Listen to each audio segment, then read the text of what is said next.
John Heilemann, I'm curious about going back to RFK Jr. and the loyalty shown to RFK Jr. How fascinating that yesterday's or the day before the cabinet meeting where the president went on and on talking about his accomplishments. He actually talked about what other scientists and doctors have talked about and said that actually what happened with the development of the COVID vaccine was, in fact, a great medical breakthrough. And Operation Warp Speed, one of the most successful government operations in quite some time. And yet he says it.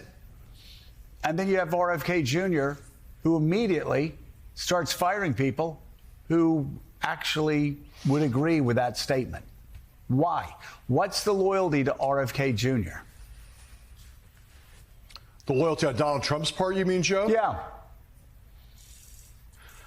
I mean, look, I think Donald Trump has always been in a hard, Simone used the phrase rock in a hard place earlier. I think that's where Donald Trump has always been on the question of vaccines. And I don't want to, we're not going to argue the merits of this. You and me and Mika and everybody else who's connected to rationality and scientific inquiry doesn't have any question. This shouldn't be a rock in a hard place. Donald Trump, we had one of the clearest, most dramatic, and most unequivocal accomplishments of his first term was Operation Warp Speed. Huge. Yep. Was Operation Warp Speed.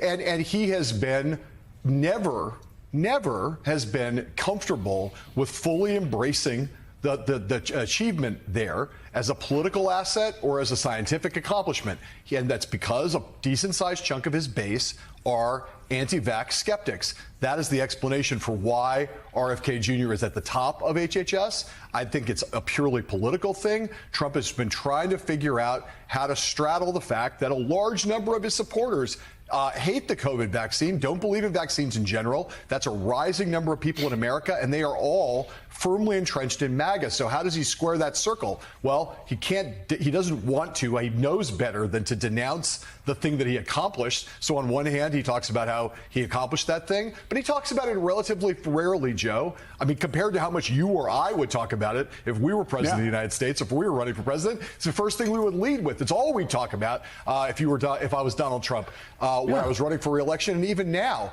But he again, one of our colleagues, Rachel Maddow, often says, watch what he does, not what he says, or at least watch both. And in this case, the appointment of RFK Jr.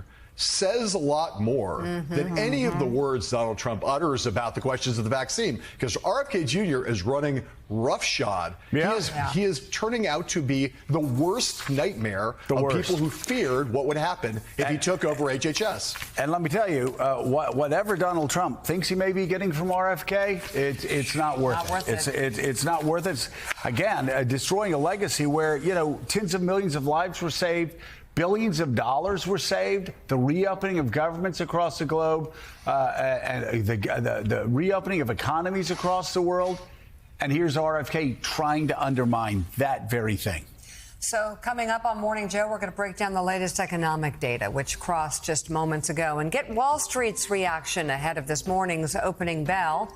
And a reminder, the Morning Joe podcast is available each weekday, featuring our full conversations and analysis. You can listen wherever you get your podcasts. We'll be right back.